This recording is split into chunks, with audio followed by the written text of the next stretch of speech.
On this episode of Cars with Cory, we're back to work on my 2012 F150. We're going to go ahead and put in a subwoofer and an amplifier.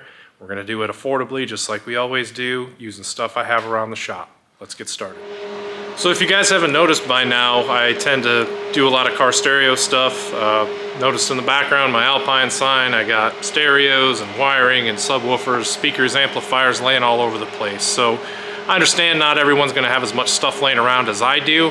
However, I got a bunch of stuff. Let's dig through and see what we can find. Starting here on the bench, we got plenty of stereos. We got some garage radios and some stuff that it's a work in progress, but we're gonna need at least one subwoofer and an amplifier and a box. So if I go up there to the top shelf, I got 10-inch subwoofer truck box and I got a couple of 10-inch subs here. So let's get them down and see if they'll work for us. Got the box down. This is a single 10-inch box. Very slim for a pickup truck, fit behind the seat. Decent enough construction, so I think we can use that. Found two subwoofers. We got an MTX. This is a TT65 shallow mount subwoofer. I have one of these, or I guess the pair to this one in another vehicle. It's okay, but I'm not really too impressed with it. So over here we have a Rockford Punch P1, which is kind of their entry level. I bought this at a yard sale, I think, for like 10 or 15 bucks, but dude said it hasn't really been used. He put it in for a few days and that was it. I tend to believe it in some pretty immaculate shape. I love the fact that it is made in the USA, so we're gonna go ahead and go with that one. Let's see what else we can find. Well, I had to dig into the archives for this one. I believe somewhere in my tote labeled Alpine car stereo, I have a speaker grill. Since this is a truck application and it's going to be up against the back of the seat, pretty important we have a grill. So I bought this one for another project. If I can get it out. There we go. I bought this for another project, but it should work on the Rockford. We'll see. It is going to be pretty important we have something covering it up, but it looks like it lines up so far at least. So we'll go ahead and use that. Let's see if we can find an amplifier. Well guys, I know a large rollaway is an unlikely place to find an amp, but I happen to have a whole drawer of them. I started to run out of places to put them, and I got essentially a drawer of Alpine here. I'm gonna stay away from Alpine for this build. I know I have some other amps underneath of here, so let's get these out. These are kind of my icons of my collection, which, like I need any more amps, but I believe hiding right underneath of here is this is a Rockford 500S. This, I believe, is a 2-channel. It is, and will have plenty of power, more than enough power, to power that subwoofer. Back on the bench here, the Rockford 500S is of the era where things were still made in the US, so guess we're going American made for a lot of this build, which I'm pretty excited about. Unfortunately, the stuff they make today, it doesn't sound as good as this stuff. I know in a lot of ways it's more efficient and in some ways has more power, but with my experience with some of that stuff, it doesn't outperform this older stuff. This older stuff uses a lot more power to create less sound overall, but it sounds better. So argue with me in the comments if you feel compelled. It's a good idea to do a dry fit before you start installing. I have two of these boxes, so I went ahead and put one behind the driver's seat just for demonstration. The seat is set as far back as it will go. It is angled up quite a ways. I don't like to lean back much, but as you can see, there's a good amount of room back there. These XL cabs have more room than a guy would imagine, but the subwoofer will fit here on the passenger side. I'm choosing to put it on the passenger side so that I can keep my tools and all the stuff that I want to carry with me behind the driver's seat. I don't have to switch sides to grab something. What we do need to find a spot for is the amp, and I believe there'll be just enough room underneath of the seat down here for an amplifier to fit under there. So let's go ahead and start wiring stuff up. I guess before we start wiring, we should find some wire. So I understand not everybody has a miscellaneous drawer of wire, but this is what I've accumulated over the years. Maybe you have something similar. Looking through here, it looks like I have some 4 gauge. Looks like I have some 6 gauge. I do have a little bit of 8 gauge. The Rockford amp only accepts 8 gauge, and I don't currently have any ferrules to downsize it, so fortunately I have a whole 500-foot roll of monster 8 gauge. Tell you what, guys, you go to buy something like this today, this is all copper. I think this is like a $500 spool of wire. I found it at a swap meet, actually the Iola swap meet and car show in Iola, Wisconsin, the summer of 2024, for 20 bucks. Not only that, but I got 2 of them. There's another one hiding back there. So we're gonna go 8 gauge, we're gonna go ahead and finally break the spool and run this for power wire. Rummaging through my other boxes of miscellaneous wiring, I found a 10 gauge and an 8 gauge fuse holder, so we'll throw the 10 gauge in there for another day and we'll go ahead and use this 8 gauge. I'd like to use a larger fuse than a small, I think that's an ATC fuse, but it'll do. We'll just have to get a higher amperage fuse in worst case scenario. I'm changing fuses a lot, so if that becomes a problem, I'll replace it later. Under the hood on the F150 on the passenger side, we've got the battery, and I've found a through the firewall connector right down there, which I can go ahead and poke the power wire through. I want to be real careful poking that through. I just use a sharp tool like an awl to put a tiny hole in there and then kind of massage around it until the wire goes through. I can't seem to find that on the other side of the firewall. I've taken the glove box down and I'm not going to take the entire dash out to find it, but I'm going to give it a shot and see if we can just get that wire to drop, or if I can get my hands up in there and pull it through. Alright guys, I got you set up pretty sketchy like on the edge of the front of the truck, but there's a scratch awl. This is more of a woodworking tool. It's just a pointed tool, so I'm going to go ahead and very gently poke a hole through here. Again, being very careful of the wires. Actually, I'm going to feel around a little bit, find a good spot where it's not touching the body. It's like right there will work. We're just going to kind of plunge this through there and then start working it outward to open up the hole a little bit. That should do. So what I've done after I poked the hole is just took a center punch and I poked it through the small hole I put in there. Now I'm just working this grommet, stretch it out a little bit. And then once we got it pretty well stretched, I'm going to yank it out and try to shove the wire through real fast. This should get it through there.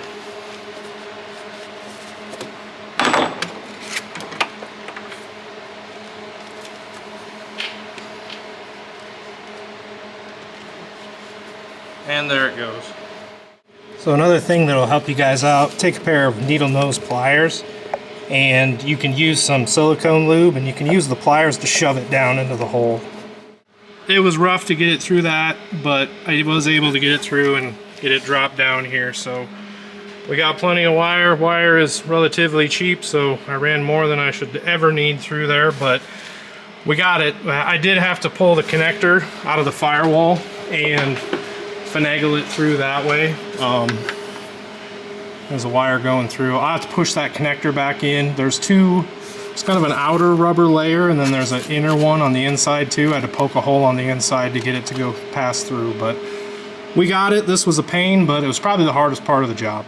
Personal preference here, but I like to run a wire loom, so as you can tell, you really almost can't see it. Wire runs up through there. I'm going to run it across here, inboard the battery, not down the side of the fender. In the unlikely event of a collision, we don't want that wire getting pinched. That's why the OEM runs all the wires around the battery, and we're going to follow suit. Another important thing in case of an accident, always need to put the fuse as close to where it connects to the battery as possible. Any spot between the battery and the fuse itself, if that gets pinched, it'll burn the wire back to the battery and it'll explode the battery. So matter of fact, I believe the spec is, or at least we were told 25 years ago, is to keep the fuse within 18 inches of the battery. I usually keep mine within 6 inches. So fuse will line up, end up somewhere in here, and then we'll just have a short little 6-inch lead up here to the battery connections. And guys, just because we can, I'm going to go ahead and solder this fuse holder on here. So we're going to go ahead and get our connector. It's in the vise here, real hot. We're going to dunk some solder in and then dunk the wire in. I'll show you in a second, but make sure you have the over mold on there too.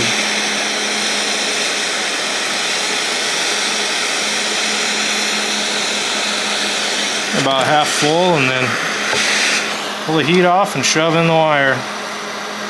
Hold her tight till the solder dries.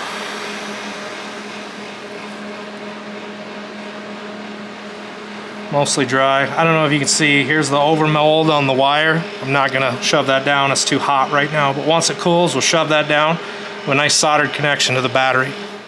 So as you can see, we've got the wire routed, we've got it zip tied. It is connected underneath of our cover here, just right here to an extra. I do have it hooked up, but guys, I don't have a fuse in it right now, so the wire is only charged that little 4 or 5 inches to the fuse holder. So you'll want to leave your fuse out. That'll be the last thing you do, is put the fuse in after you have everything hooked up and triple checked. All right, back in the vehicle, got the power wire dropped. We're going to go ahead and route this wire. We're going to route it underneath the passenger seat, which is where the amplifier is going to go. Obviously, we'll have to pull the kick panel, the skid plate, and I think I'm going to pull off the seat. So with a little movie magic, here we go.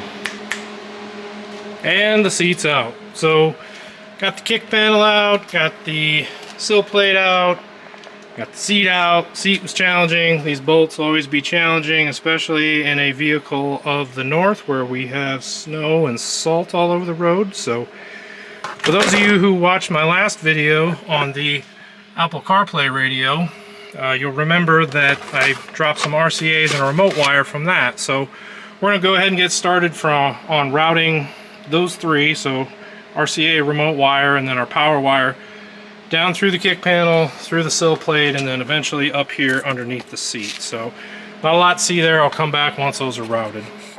Skipped ahead a little bit, kind of put the amp here to see how it's going to fit. I did get the power wire, the remote wire, and the RCAs routed through the kick panel loosely. They're not fastened yet.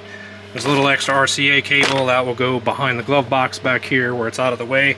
Didn't want to deal with that underneath the seat, but ran that down through the sill plate, up underneath the rubber floor, and then comes out right here. There's an existing slit in the rubber floor for the connector for the seat down there. So got those ready. I'm going to go ahead and ground the seat bolt. Be a pretty short wire, but that'll work. The RCA is routed underneath the amplifier, comes out from underneath. This thing is not sitting super flat, it's kind of elevated so that wire fits underneath of there, but went ahead and cut a little slit in the rubber floor here for the speaker wire that runs under the floor and up for the subwoofer box. So I'm going to go ahead and get all this hooked up. And just like that, we're all hooked up. I am going to leave everything apart here. I've temporarily grounded the seat bolt to the amp here, so we're going to do a test run, but first we got to get the sub into the box. So in a stroke of pure genius, I abandoned the ring that came with the grill, which is a Sirwin Vega grill and doesn't fit straight, but it's going to cover it up. I reused the Rockford Fosgate surround and just used that to hold it on there. So this worked out really well. I've even got the original Rockford Fosgate mounting screws. Got the box with the woofer, so let's get it mounted in the box. Okay, we've got the subwoofer in. Amp is hooked up. I did put the fuse in the fuse holder, so it's juice now. Let's take it for a test run, make sure everything's working before we put everything back together. Alright, after a little bit of drama, we got things going here. I had bridged the Rockford to run one 8-ohm sub down to 4 ohms. There was no instructions on which positive and negative to use from which channel, and I used the wrong one. So flipped them around, got her going. So let's see what it sounds like.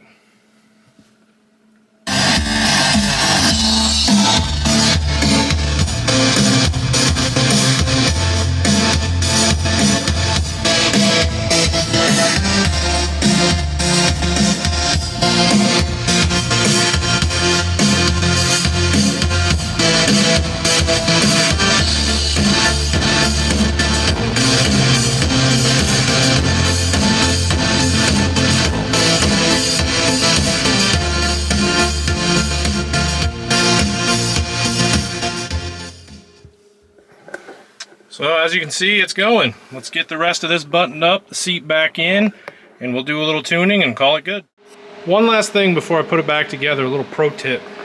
I did not unhook the seat belt. I just fastened it up with a couple of pinch clamps, and pulled it all the way out so the seat could just sit on the floor. Shoved it underneath of there so it's out of the way. Okay, seat and the interior panels are back in. All the wires are buttoned up. Sub is sitting in the back, no wires showing. Got the amp hiding quietly underneath the seat, and we are ready to enjoy some bass from this subwoofer. Just stuff I had laying around. I know, guys, not everybody has this stuff laying around, but if you're gonna be cheap like me, my best advice is plan ahead and be patient. I know you guys are fighting against me on Marketplace to find all the good deals, so be on the lookout for stuff real cheap. As I mentioned before, this subwoofer, I think I paid 10 or 15 bucks for. The amp came out of a friend of mine's garage, an old Rockford, for $20. Finding all the wiring and stuff, you know, you just gotta hang on to some of that stuff, but all this stuff can be done super affordably, and it's my opinion that the old stuff is better than the new stuff. So this little 10 does better than a guy would imagine. Before we go to the outro, I wanted to show you guys my mess. I try to pick up when I'm filming and not show crap everywhere, but this is kind of what it takes. As you can tell, I'm going to be picking up and putting stuff away for quite a while. By the way, on an unrelated topic, this Bauer electrician's pouch is amazing. I fit tons of stuff in here. Half of it's out right now, but I think I hold something like 10 screwdrivers and probably 10 or 15 pairs of pliers. I got pins and bits and tape measure, tape, everything you can imagine. So I highly recommend this little guy. There's two sizes. This is the bigger one, but yeah, I got a big mess here, but sometimes that's what it takes to get the job done. Well, that's going to do it for this episode of Cars with Cory. We got an amp, we got a sub in the F150. It was pretty easy. Few snags, no big deal, but we did it affordably like we always do. Like I said, guys, you got to be out looking, you got to be patient, looking for good deals, and a lot of times you got to buy stuff when you don't really need it. Sometimes you just need to buy it when subwoofer's $20, amplifier's $20, stuff like that. So hope you enjoyed this episode. Appreciate you all. Like, share, subscribe. Very few of you actually subscribe. I think 1% of my viewers subscribe, so appreciate it if you hit that subscribe button. It's free, and we'll see you in the next one.